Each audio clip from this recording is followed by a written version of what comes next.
Hello and welcome to my channel. My name is Venus and I did another disappearing act. I'm not going to bore you with all the details. Life got crazy, it got weird, it got busy, it got stressful, and my channel took a back burner. But I am so excited to come back. It is the perfect time for me to come back because we are entering into fall, my favorite season of all. And I cannot wait to do videos again and hopefully some vlogging. So I'm back, and to start my first video back again, I wanted to film a summer wrap-up because I didn't do any wrap-ups this summer and I read 20 books. So this is probably going to be a long video, so please get comfortable or skip around to the books that you're interested in hearing my thoughts on. But let's just jump right in.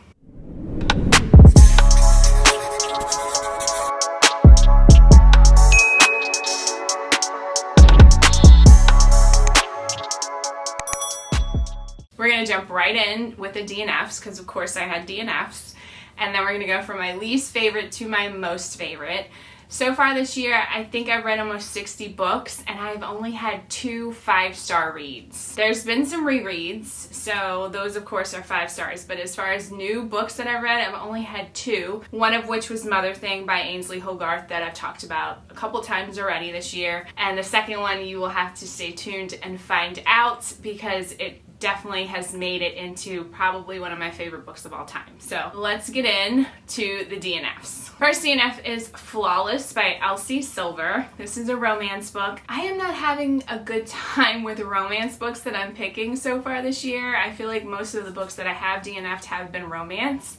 Look, if you have suggestions for me down below, please feel free to give me some romance books that I don't mind if they're smutty. I just need it to not be cringy. Help me. So this one is very popular right now. It's a whole series and I was really interested in it. It's about a famous bull rider who is having some like PR issues. First of all, there's a part where it's like this whole thing of where he doesn't like milk, but he is representing, I guess, a milk ad or has his sponsorship by a milk company. And it's like this whole thing in the very beginning. And I'm like, I don't know why. That just like, it irritated me. So I was like, okay, who cares?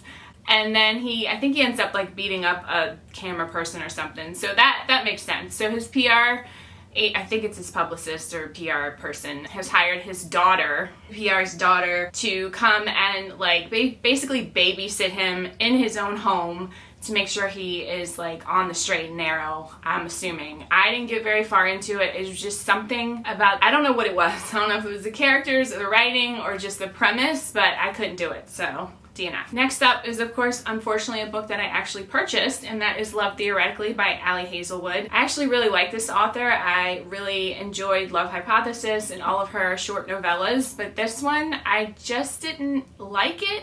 And a lot of it had to do with the writing this time. This one follows a physicist who's also adjunct professor, and she's trying to make extra money on the side by being like a fake dating escort without like the sex and everything. And she has this personality where she will purposely become like what this other person needs her to be. It's not even just with the fake dating, but with everyone in her life. So she isn't really authentic at it, obviously, because she's faking everything. So she's in this fake dating relationship. She goes to his family's house and meets like all of his family. The guy that ends up being the love interest later in this book is the brother to the guy she's fake dating. And I don't know, I was bored. A lot of it had to do with the way Ali was like I know her. A lot of the issues I was having is it's just the writing for this one. She was writing a lot about physics, which is fine. All of her books take place in like the STEM field, and I love that, but it was real dry in this one. And then also the love interest, so he was a big man, and every time she described him or every time he was in a scene, she had to reference how large he was and how he filled the door frame and his hands were big. And I'm like, how many times do we have to hear this? It was starting to get very repetitive and irritating, so DNF.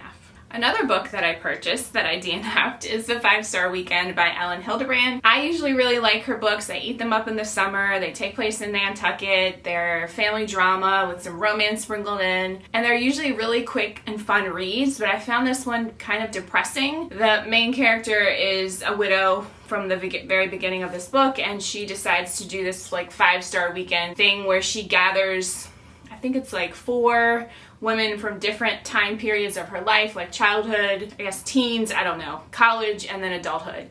And she's lonely right now. She doesn't really have any friends, so she's trying to gather women to try to get back into life after losing her husband. And it just started out really sad, and then she's also, one of the women she picks is struggling through breast cancer, and I was just like, I can't, the tone of this just seemed very sad. I don't know if it picked up and it has a happy ending, or if it does end up being a tearjerker, but I definitely was not in the mood for this, so DNF.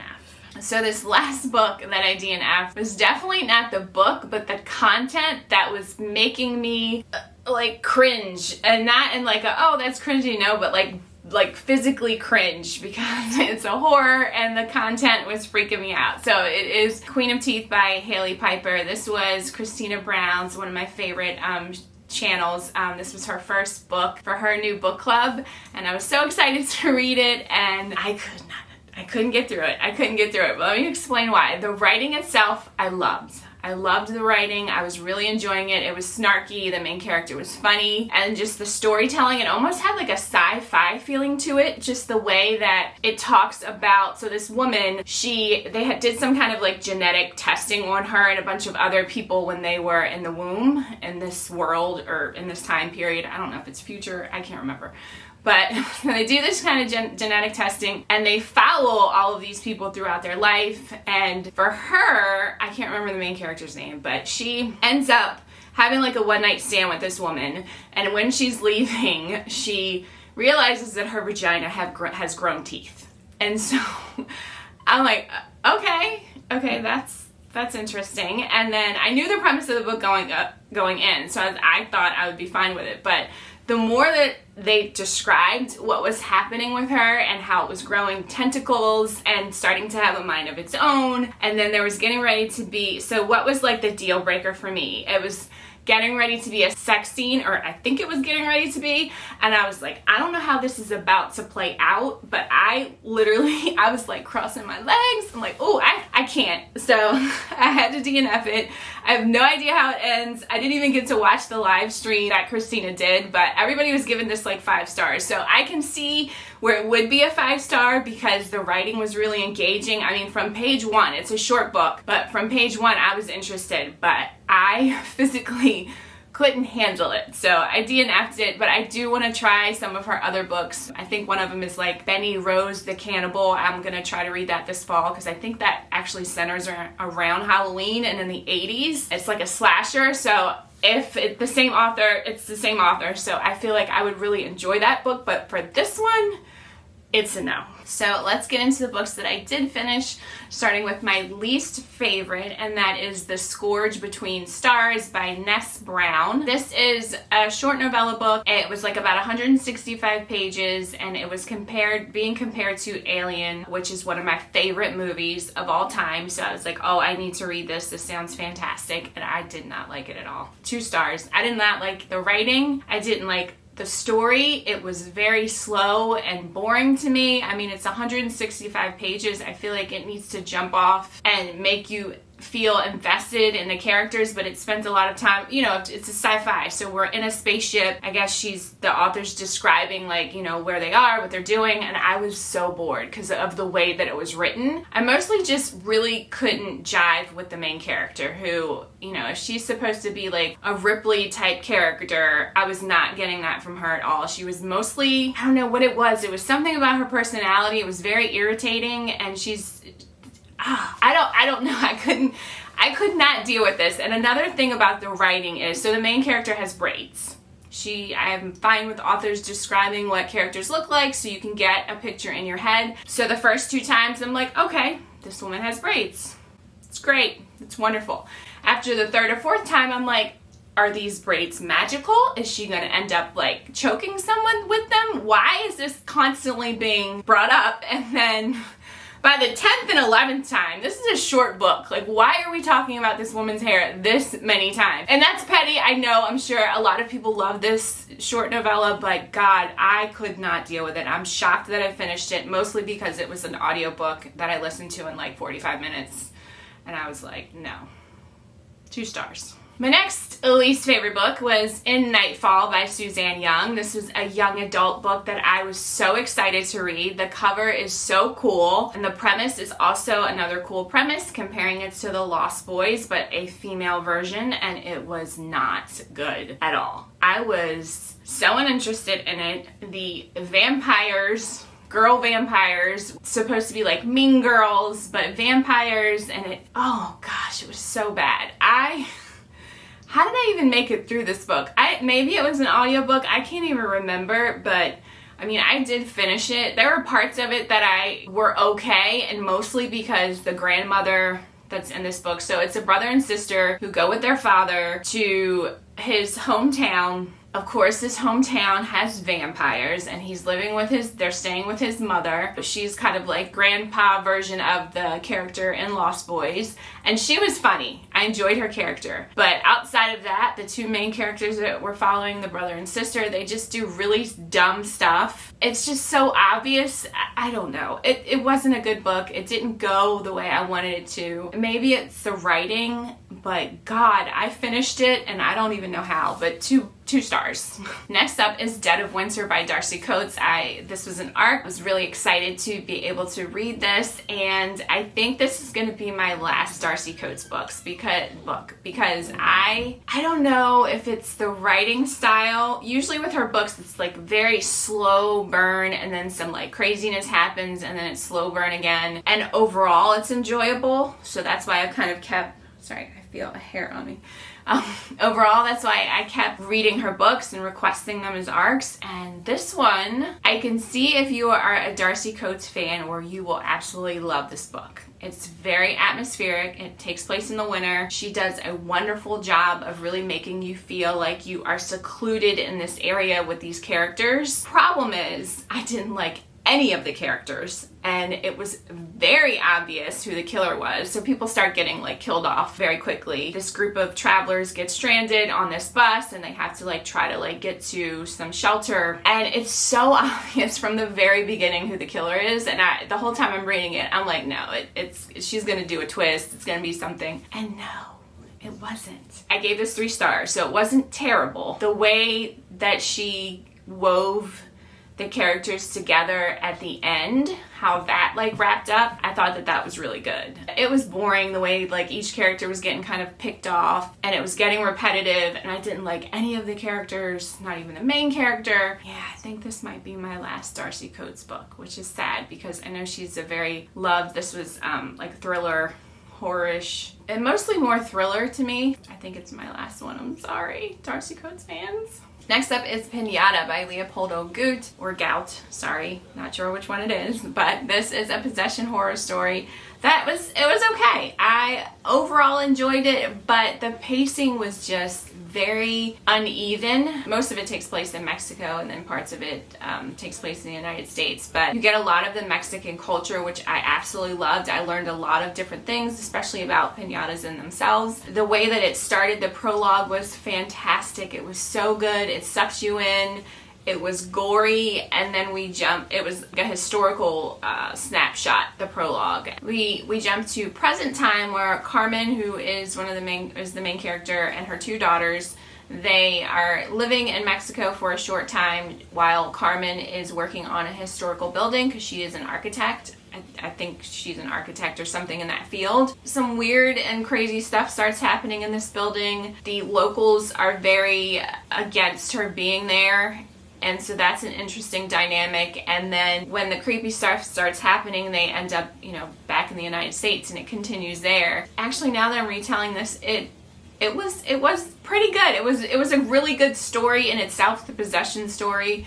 I enjoyed that part of it. It was just the pacing. The pacing was just off for me, so I gave this 3 stars. But I do recommend it. It is a short read. If you don't mind kind of that uneven pacing and you're interested in kind of learning more about the Mexican culture and things about piñatas, then definitely give it a read. Next up is You're Not Supposed to Die Tonight by Kaylynn Bayron. This book had so much potential and it completely shit the bed. So this is about Charity. She is like a teenager. She works at this place called Camp Mirror Lake, and it's a place where guests can come and pay money to reenact this like cult classic slasher, Curse of Camp Mirror Lake. And you pay, and the actors or the workers at this camp can touch you physically. You are reenacting like all of the things that happened in this slasher movie, which the premise sounds so cool. First of all, I would never do that in real life personally, because that would scare the hell out of me. And just like any like haunted houses, I don't do those either. But the premise, it just sounded so cool. And Charity? Why do I keep Charity? Charity is she's playing a final girl as the like lead worker, and she's also kind of running everything too.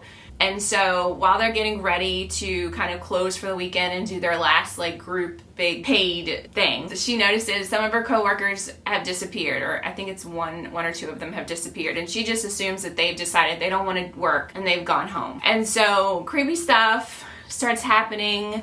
You're kind of finally getting to like the slasher sort of part of this book. There's great representation in this as well. The cast of characters are very diverse. I love that. The issue is that the direction that it took was so not good.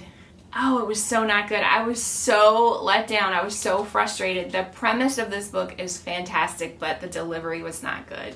So I'm giving it 3 stars because the beginning was perfect, and I had a feeling, I was like so excited. I'm like, oh, this is gonna be so good. There's gonna be some killings and some crazy things are gonna pop off, and no, it got weird. It got weird. Of course, it's another book I bought.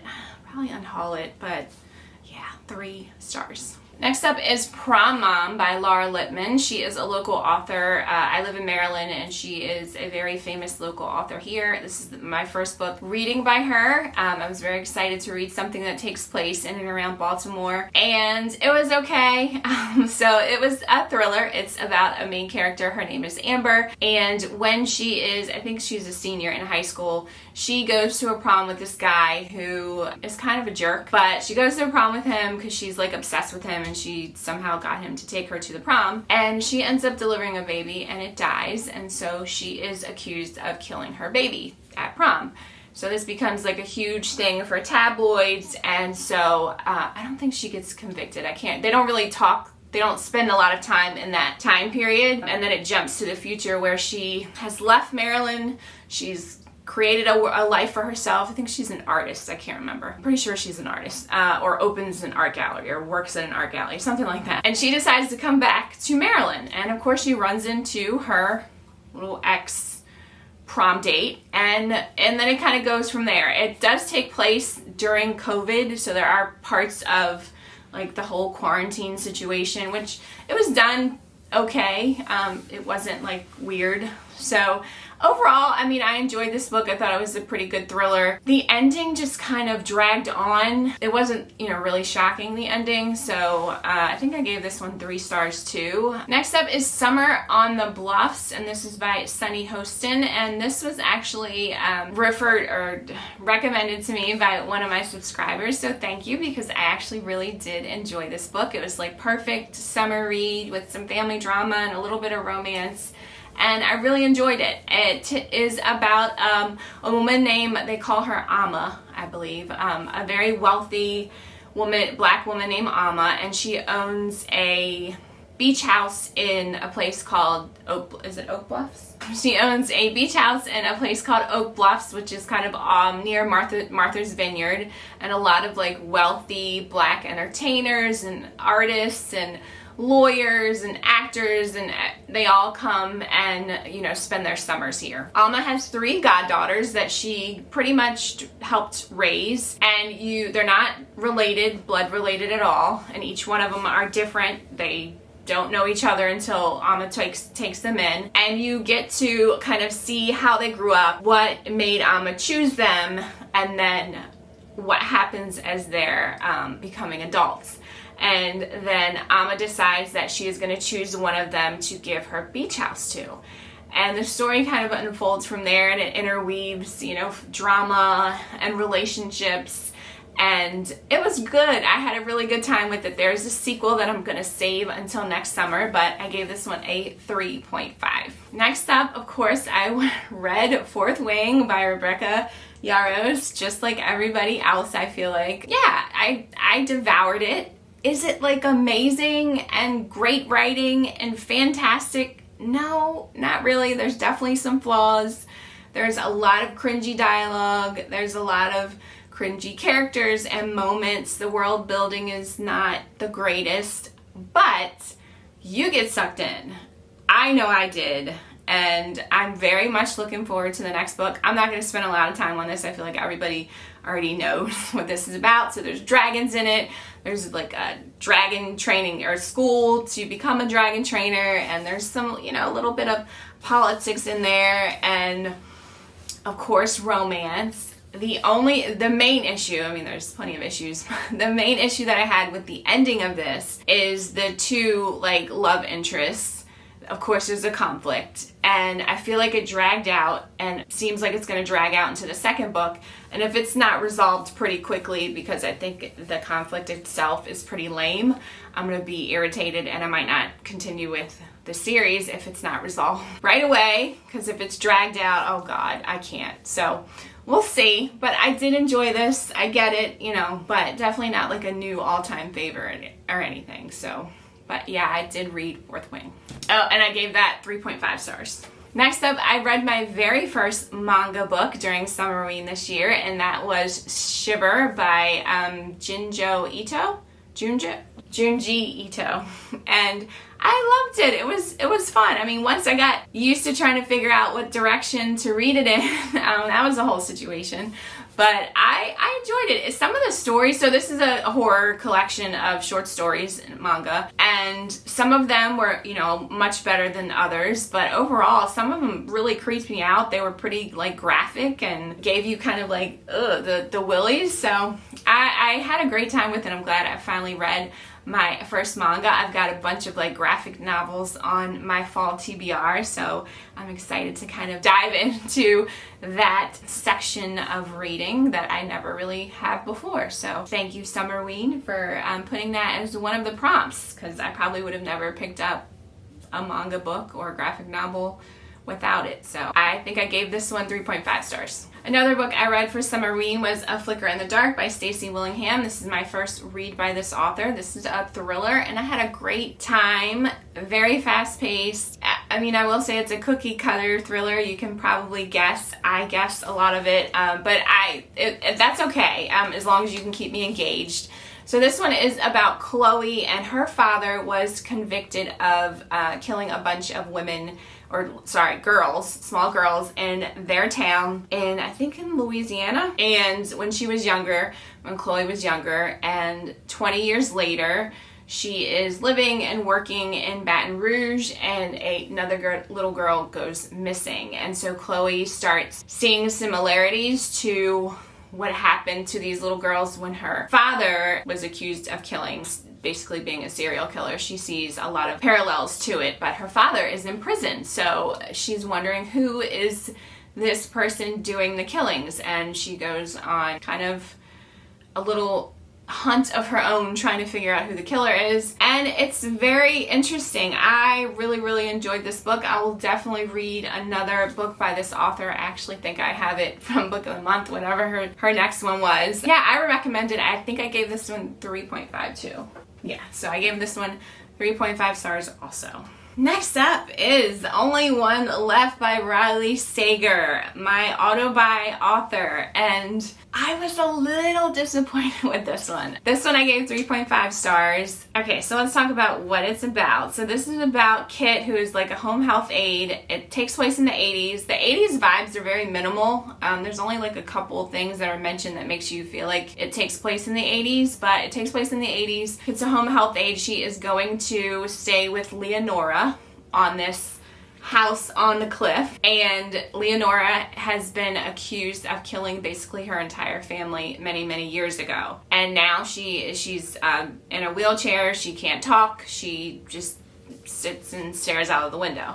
So Kit is there to be her aide, and while she's taking care of her, Leonora asks her to type her, like she'll tell her what her story is if she types it up for her. No, Leonora types it on, I'm trying to remember, I read this so long ago. Leonora types her story up on a typewriter, so she can do that and communicate that way. So this book had so many twists in it. I mean, there were times where I was like, what? Another twist? Like, I mean, it was like twist on top of twist on top of twist. I didn't know what. By the end of it, I feel like I need to reread this book, basically. The issue for me was that I didn't really like Kit, the main character. I don't know what it was, but she was, I don't know, I just didn't really like any of the characters. I remember posting on Instagram when I was starting this book, maybe about like 25% in, and I was like, I don't think I like any of these characters, and it stayed like that the entire time. I feel like I might really like this more on a second read. I remember when I was reading it, where, I don't know if anyone's ever done this before, but when you're reading like a thriller book and you want to know how it ends so badly that you're kind of like, not skimming, but like rushing through it because you want to see how it ends, and I feel like that's what I did with this. So next time I read it, I'm gonna take my time and kind of go through it, because I'm telling you, those twists, some of them I can't even figure out. Like they got so weird.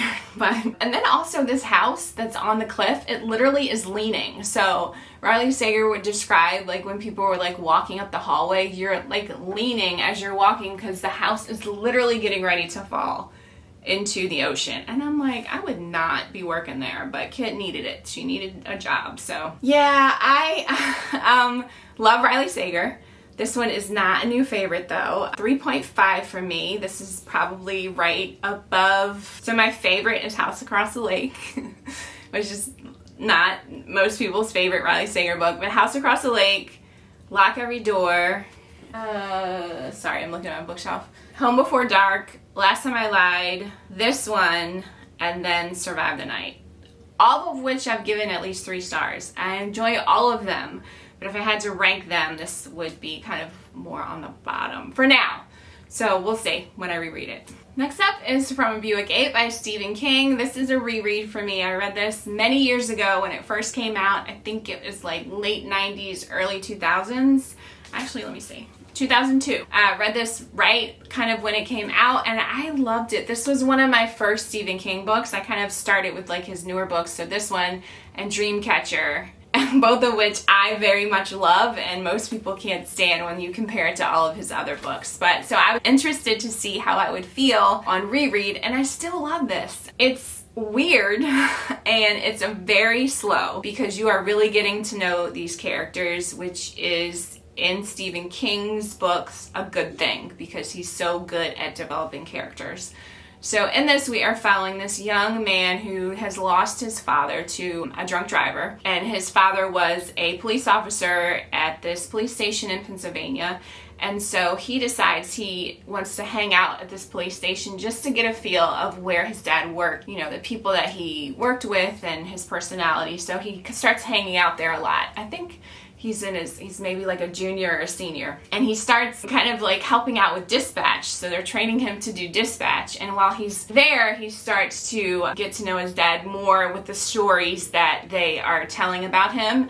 And then one day while he's working, he sees this Buick that is in a shed behind the police station, and he thinks it's like the best looking car he's ever seen, and he's like, why is this Buick just locked up in the shed? Why aren't we driving it? So the story of this mysterious Buick becomes kind of interweaved through each character in this story they're telling like their version of the events that have happened revolving around this Buick 8. And I think going into it without knowing anything at all is the best thing. Of course, with most Stephen King books, I won't say much more, but I still loved it, loved the characters, loved the ending, loved the weirdness of the Buick itself, and I gave this 4 stars. Next up is Look Closer by David Ellis. This is another thriller book that I loved. So we're getting into like the 4-star territory now. I absolutely loved this book. Definitely, if you are looking for some fall reads,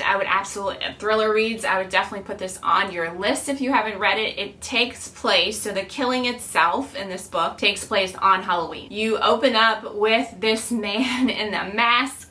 He is leaving this woman's house, this like rich woman that lives in this really like uppity, fluent?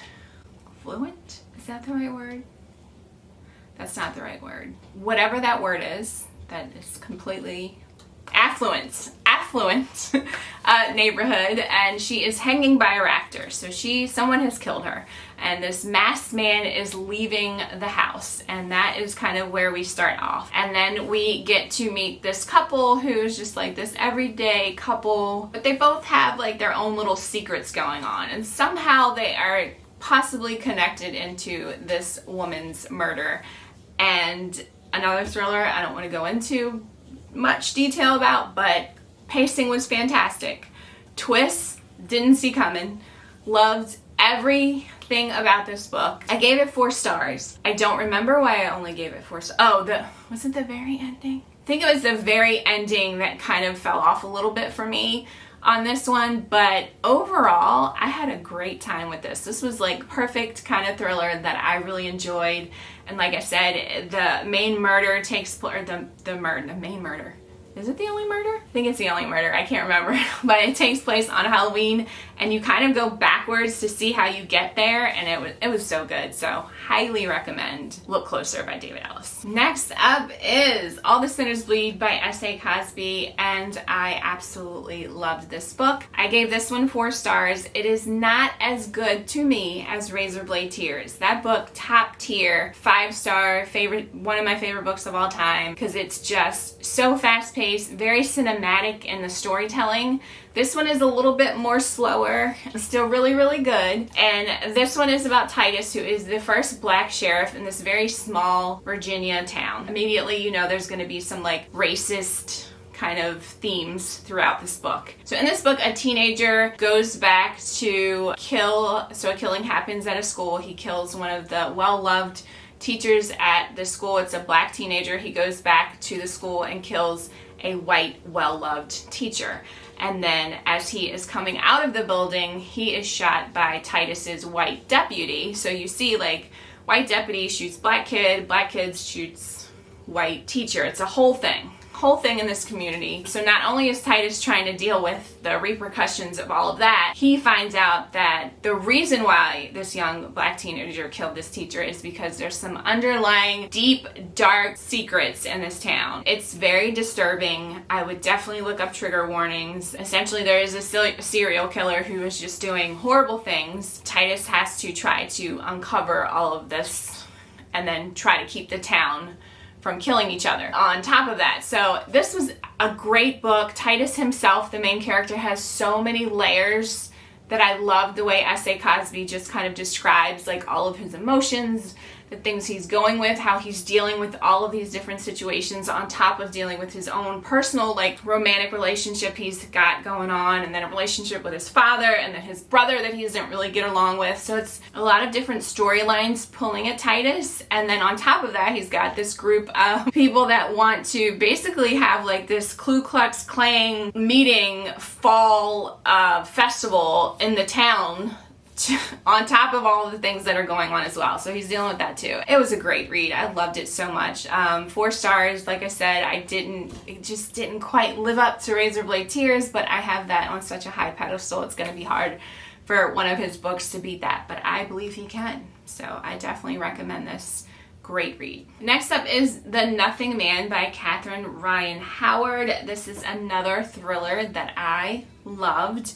This book was really cool. I had never read a book that had a book within a book before, and I didn't think that I would like it initially when it started, but then as it progressed, I loved it. So this is about a woman who is a survivor of a serial killer attack that killed her family. Many years later, she decides to write like a true crime book about the events that happened, and she is also trying to, because they never found him. This serial killer was called the Nothing Man. They never found him. So she writes this book. She is hoping that she can, you know, solve the case and find this man that killed her family. Then you have a character, his name is Jim, and this man named Jim, he is working as a security guard, and he's just slimy. Like, you get like that vibe from him right away, and he sees her book or hears about her book and realizes it is a book about him, because he is, so right away you know he is the Nothing Man. That's not a spoiler, that's revealed very early in the book. And so it's literally this serial killer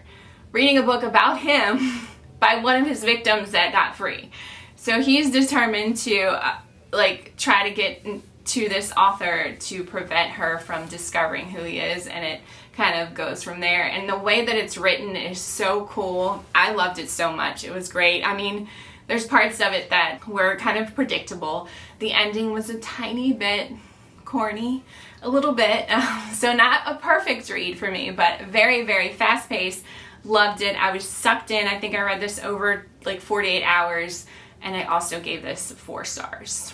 Sorry, just kidding. I just looked at my ratings. I gave All Sinners Bleed 4.5 stars and The Nothing Man 4.5 stars. And I agree with that. I agree with myself on those. That is accurate. So both of those were 4.5 stars. We are now in the 4.5 star category, sorry. Next up is Drowning by T.J. Newman. This is a newer book that recently came out that I just picked up on a whim at Target one day, and I am so glad that I did.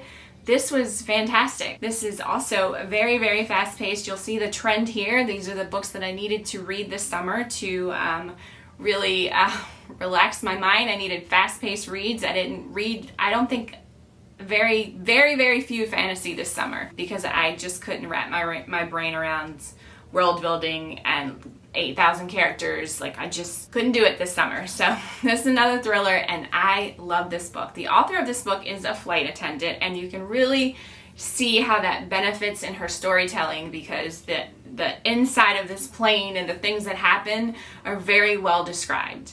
So this is about Flight 1421. Yes, Flight 1421 crashes 6 minutes after it leaves from Hawaii. Pretty sure. It crashes, it literally from page 1 we are already thrown into the situation and the characters. It crashes and an engine explodes while they're trying to evacuate.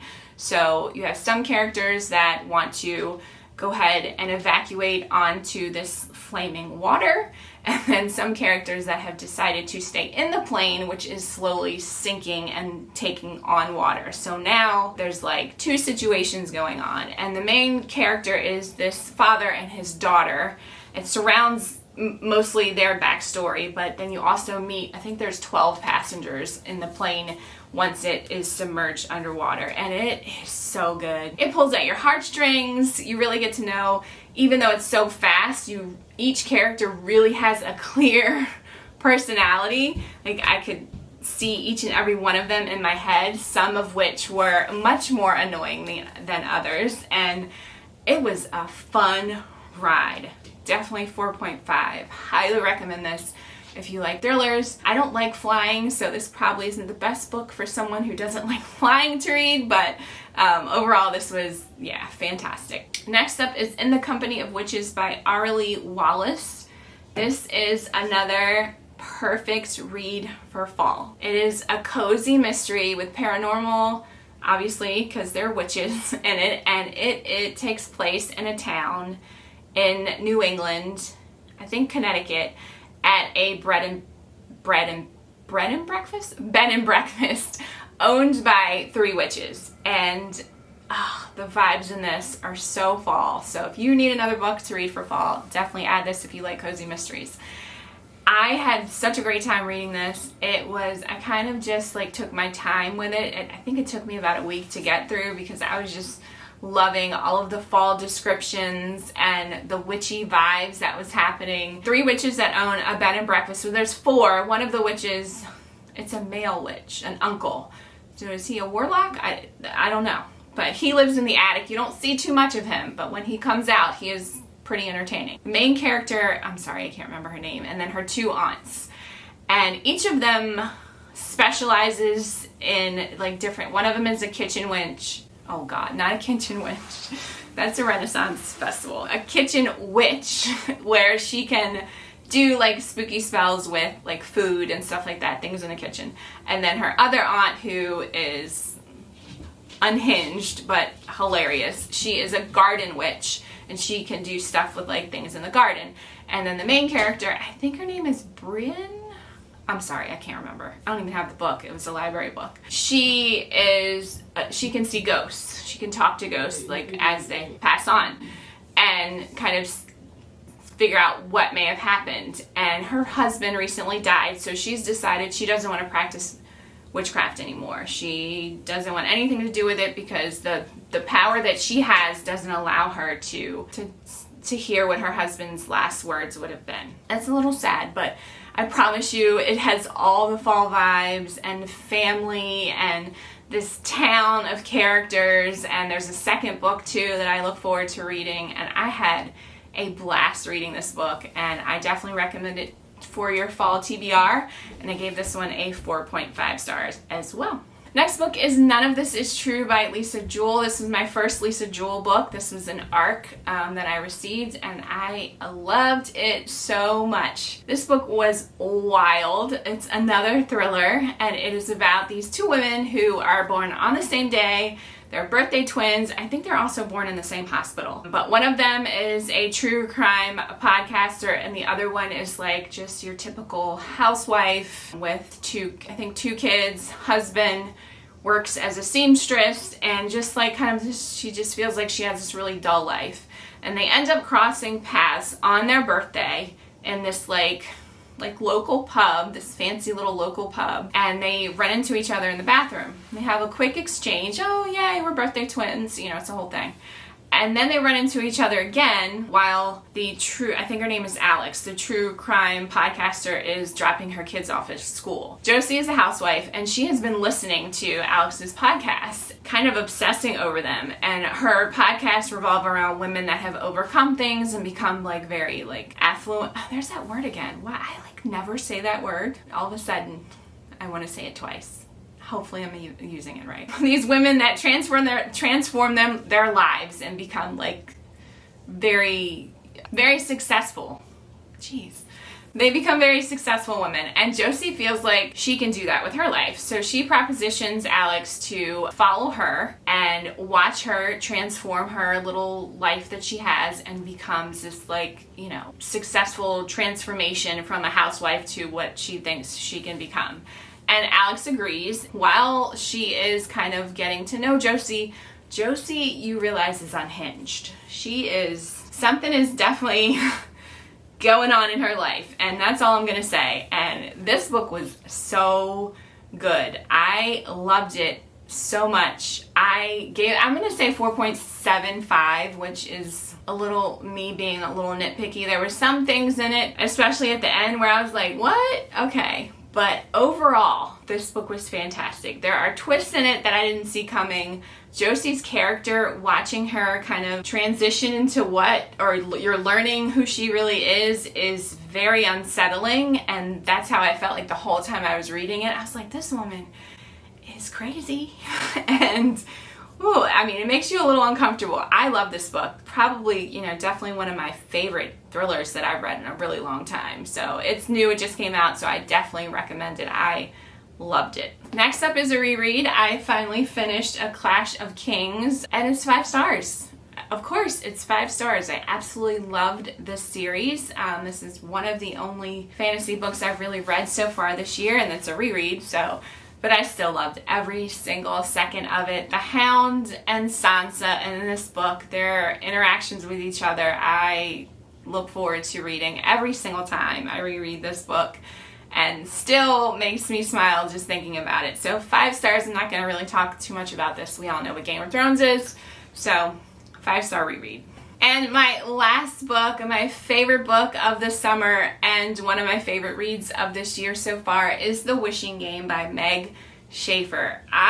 Another book that I just randomly picked up. Didn't know anything about this and I loved it. It was a perfect read at a perfect time, just when I needed it, and it was so heartwarming and whimsical and got all up in my feelings and I cried and laughed, and this was just perfect read. I can't wait to reread this. I wanted to reread it as soon as I finished it. So this is about a author who has just become like a recluse. He has locked himself away on this island that's called Clock Island, and this island is the setting of stories, children's stories that he writes, a series called Clock Island. So it's a Clock Island series.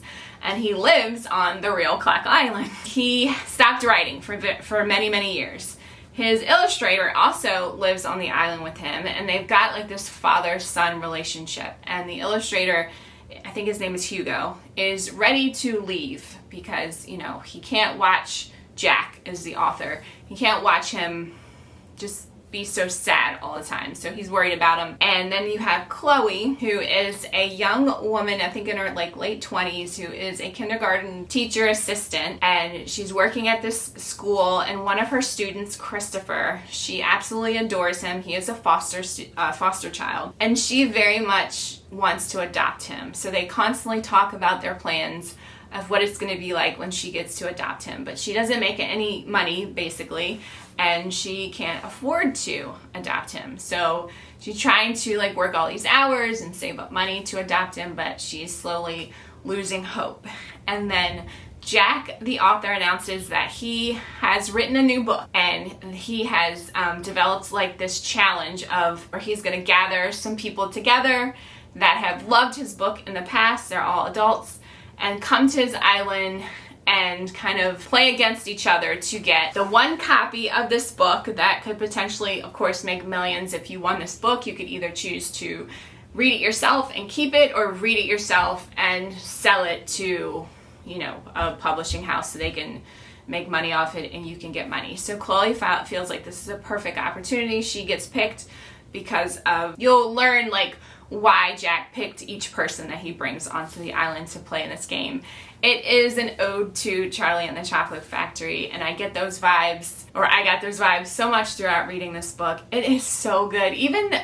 So it's a book, another book in a book. So you get little clips of the Clock Island series while you're reading it, and it's so magical. It was so good and so heartwarming, and I highly recommend if you're interested in something that's just gonna make you feel all cozy inside. The storytelling was really good. The pacing was great. I loved all the characters. The ending was fantastic. It just had all the things. So perfect 5-star read. And that is all of the books that I read this summer. Let me know below. Did you read any of these books? Please share with me your thoughts. Did you have the same opinions or differing opinions from me? I'd love to hear from you as always down below, and hoping to see you at least once a week going forward. Yeah, if you're new here, thank you for watching. Please hit that like and subscribe button down below, and as always, thank you guys for the time that you spend with me, and I can't wait to see you next time. See ya!